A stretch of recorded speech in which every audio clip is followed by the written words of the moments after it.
More than half of Americans say they would need at least $100,000 a year to be financially comfortable. The benchmark of a six-figure salary used to be the gold standard income. It represented the tipping point of finally earning a disposable income and building a savings, spending based on your wants, not just your needs. The American dream is what makes a middle-class lifestyle. You're able to pay your bills. You're able to put food on the table, put a roof over your family's head, and you have some additional savings. Now, people making well over six figures are still living paycheck to paycheck. What used to symbolize financial freedom is now keeping people stressed about making ends meet. 26% say they would need more. A salary in the range of $100,000 to $149,000 per year would make them feel financially comfortable. I think, unfortunately, what has happened is that wages haven't kept up with the cost of living. Wow. It used to be when you're telling someone you are making six figure, it used to be kind of like a status symbol that you up there, you made it. Now you can hardly afford anything anymore. With the high house prices, cars prices skyrocketing, insurances, grocery, six figure, $100,000 doesn't go so far. Living by and large for the last 50 years or so. And so it becomes increasingly hard for many families to be able to attain that sort of middle-class lifestyle, that American dream. How much you need to feel financially secure varies so much depending on not only your geographical location, but of course your lifestyle. It used to be that a six-figure salary was like the gold standard. But nowadays, that may not be enough to make ends meet in certain parts of the country, especially like New York or San Francisco, where it costs so much more just to cover your daily expenses. Here's why a $100,000 household income no longer buys the American dream. Go Banking Rates analyzed how much a family of 2 adults and 2 children would need in each state to own a home, a car, and a pet, as well as have an additional 20% of their income for savings and 30% for discretionary spending. The core of what the American dream means is some amount of economic security, that you feel like you can get by and do a bit better. Maybe do better than your parents, maybe be able to afford a house, certainly be able to save for your children's future. All 50 states require more than a $100,000 annual income, with 38 states needing more than $140,000. The most affordable states, Mississippi, Arkansas, and Kentucky, need between $109,000 and $117,000. The median income for a household of 4 people in each of those states in 2022 was between $71,000 and $87,000. Hawaii, California, and Massachusetts are the most expensive. Each requires an annual income of more than $240,000. The median income for a family of 4 in those 3 states in 2022 fell at least $94,000 short of what's required for the American dream. A different analysis from EPI found that in about 80% of the country, a family of 4 can afford their basic needs on less than $100,000 per year. Those include... Wow. You need $240,000 or more to live in California, Hawaii, and Massachusetts. That is outrageous just to be able to afford the middle class lifestyle in those 3 states. No wonder the West Coast people are moving toward the South, to Texas, Louisiana, Florida, Georgia. Even those states, the southern states, prices are going up too. It used to be so affordable. In the hundreds, now it's going up 300,000, 400,000, 500,000 for a house now. It used to be 100,000, 200,000, maybe 250. It's just outrageous. Include things such as housing, food, transportation, healthcare, childcare, taxes, and a few other basic necessities. It doesn't take into account anything extra. It's really just putting food on the table, putting a roof over your head, getting healthcare for your family. And so you're not saving for a rainy day if something happens to somebody or if they lose their job. So there's no extra in there for retirement, for kids' college. Those are the kinds of things that many people want to save for. Those are the many things that people consider a part of the American dream. Only about 3% of those counties have a median income higher than the basic cost of living. The idea behind the American dream hasn't really changed, even though lifestyles have. It used to be that you could get out of school, get a job, buy a home, and start a family, and now those milestones are harder to achieve. It used to be that a high school degree, you're good to go. You can get a great job building cars or something and be right in the middle class off of a high school degree. But now, in order to get into the middle class, a high school degree is clearly not enough, right? Now, you gotta pay for college. People are graduating with much larger student loan balances, and then it's harder to be on that same sort of career trajectory that would provide the stability that you maybe would have had a generation ago to save up for the down payment on a home.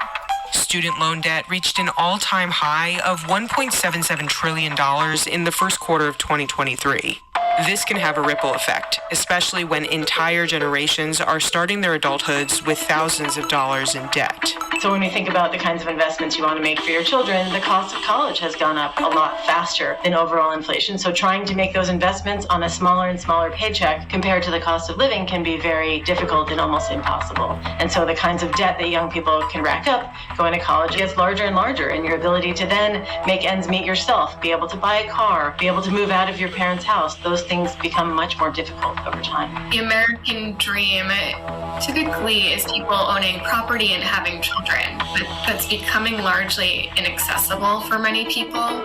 And even those who have attained these things are finding themselves managing every dollar coming in and out just to stay afloat. So that trade-off is underlying the new cost of the American dream. Millennials and Gen Zers still want to buy homes despite feeling like they can't afford it. 62% of younger millennials and 63% of Gen Zers still say owning a home is part of the American dream.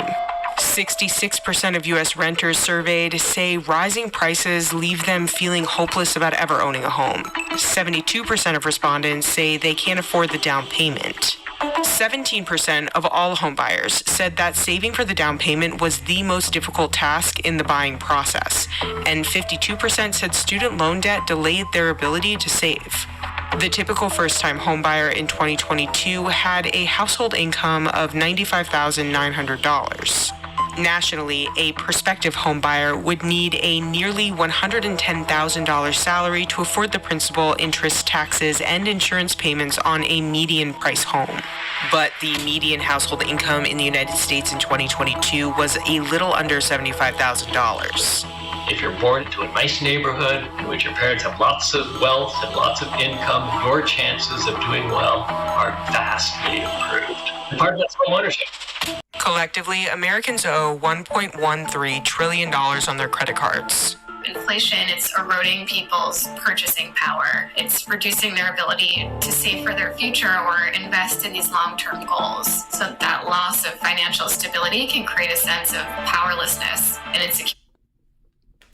Wow, so you have almost $2 trillion in student loan debt. Now, these days, if you go into college, you're looking at a minimum of $50,000 to $100,000 in student loans to get a decent degree at a decent university. Then you add on to the 1.3 trillion credit card debt that consumers are using to make ends meet. It is tight. It's going to be tough for a lot of people. Security and contribute to feelings of uncertainty and vulnerability. It can really impact people's self-esteem, their resilience, their overall psychological health. Economists have suggested that debt growth became a substitution for income growth. More than a quarter of Americans said that they are doom spending or spending money despite economic concerns. There's also this idea that young adults are feeling more discouraged in their own financial standing. So in that way, they're less inclined to even save for long-term goals and more likely to just live in the moment. It's just sort of that mentality, like, you only live once, I may not buy a home anyway, so let's take that trip or let's go to that event, whether it's a Taylor Swift concert or other, big ticket item. 73% of Gen Zers say the current economy makes it difficult to set up long-term goals. And it's not just about revenge spending. It's just about wanting to enjoy life and make the most of what you have, even if you can't necessarily buy that home, or, you're not starting a family just yet and you really want to, feel good about yourself in the moment. People are indulging to the extreme, and I think we often buy because we think that it's gonna change our life, or it's gonna give us this emotion that we feel like we're missing, and it's like an endless trail of spending and constantly gonna make us feel empty because we're externalizing something that we need to give to ourselves. I think that's a big issue with consumerism, and it's running rampant. Social media has changed the conversation so much because there's just been this abundance of the ability to see these glamorous, glorified lifestyles. It's not only celebrities that are presenting themselves this way, but even your own peers, which makes a lot of people feel like they're just not measuring up. They can't financially compete with what they're seeing online. It has left a lot of people, especially young adults, feeling very discouraged in their own financial standing, even if they're doing okay. Every time you go to Instagram or Facebook or any social media, people are taking exotic vacation, people are driving fancy car, eating at fine dining, and swimming in a large pool at a 5-star resort. I don't know, but it seems like everybody can afford it except me. Now, I'm very comfortable, but to always have those kind of picture day in and day out of this glamorous lifestyle, it's unheard of. It's how can they afford it? I mean, just the sign of the time. You look at the Taylor Swift concert tickets. The cheapest ticket is $1,500 to $2,000. The high-end ticket costs up to $10,000 to $11,000. I have never seen a point where that tickets for a concert cost in the thousands. I get it. Taylor Swift, everybody loves her. She's a great singer and performer. But I remember even the hottest, most popular concert a while back never go to the thousand. It's in the hundreds. They just may not feel that way when they compare themselves to what they're seeing on social media.